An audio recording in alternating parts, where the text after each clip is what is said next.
Jean-François, tu n'es plus apparu en compétition depuis le mois d'avril dernier suite à ta blessure. Comment as-tu évolué à l'entraînement pendant tout ce temps? Eh bien, dès lors que j'ai su que le diagnostic médical m'écartait de toute compétition pour environ 6 mois, je me suis inspiré de ce qui se fait au niveau international, à savoir pour des athlètes qui se préparent pour un voire deux objectifs annuels, en me projetant à un plus long terme selon deux axes de travail. Alors d'une part, ce que je faisais déjà par le passé, entretenir le cardio, notamment par des sorties longues en vélo, avec néanmoins moins d'exigences que par le passé, et en mettant davantage d'influx et d'importance sur les séances de renforcement musculaire à partir d'une véritable programmation selon deux vecteurs. D'abord le vecteur de force maximale et ensuite celui de puissance. Mais alors concrètement, comment se travaillent ces vecteurs du renforcement musculaire? Alors, et justement, donc c'était important qu'il y ait une période à part entière dédiée à cela, puisque combiné à des séances d'athlètes classiques, ça peut être générateur de blessures. Donc dans un premier temps, le travail en force maximale consistait à freiner des charges sur appareil de musculation, des charges importantes, avec peu de répétitions. Et ensuite, donc ça j'ai fait ce travail-là sur les mois de mai et de juin, pour ensuite évoluer en juillet sur un cycle de puissance, où là c'était des charges un petit peu moins importantes, mais par contre on incorporait de la vitesse dans la réalisation des mouvements, et ainsi que les phases de contraction excentrique et concentrique. Le renforcement étant un moyen, courir la finalité, mais alors comment s'est déroulée ta reprise de la course à pied? Alors elle s'est passée au mois de juillet, et là encore de manière novatrice par rapport à ce que j'ai pu faire par le passé, par un protocole alternant marche et course étalé sur 3 semaines. Cela m'a conduit à être prêt à enchaîner les footings tout juste au moment où j'avais prévu de partir en stage en altitude à Font-Romeu. Comment s'est déroulé ce stage? Eh bien, il s'est déroulé très bien. Le but était de refaire la base aérobie. Ça a été très difficile. Je bénéficiais de mon travail musculaire, mais le cardio ne suivait pas à l'avenant.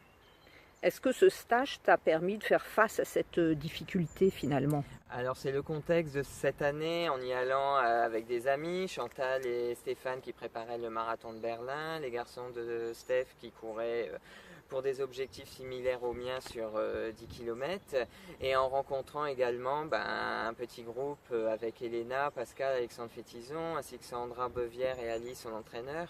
Nous avons bien vécu tous ensemble, d'abord en programmant les entraînements quotidiennement, et ensuite en dehors des entraînements, et ça a été vecteur d'un dynamisme pour tout le monde.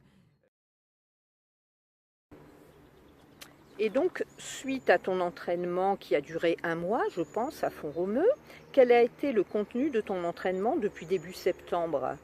Alors contrairement aux années précédentes, ce stage à Font-Romeu initiait une période de préparation, il n'était pas la finalité avant une compétition. J'ai donc enchaîné en septembre sur du volume kilométrique sur la lancée de Font-Romeu, en y incorporant progressivement des séances de fractionnés, de rythme, et avec le travail de renforcement musculaire pour bénéficier de ce que j'avais fait sur les mois précédents. Et actuellement, où en es-tu et quand te revoit-on en compétition? Alors ce cycle s'est étalé jusqu'à la mi-octobre, il y a une dizaine de jours.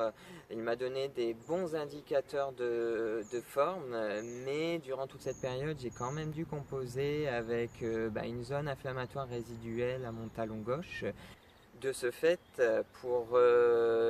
avec l'expérience du passé et pour éviter d'aller à la catastrophe, j'ai préféré réaliser les soins.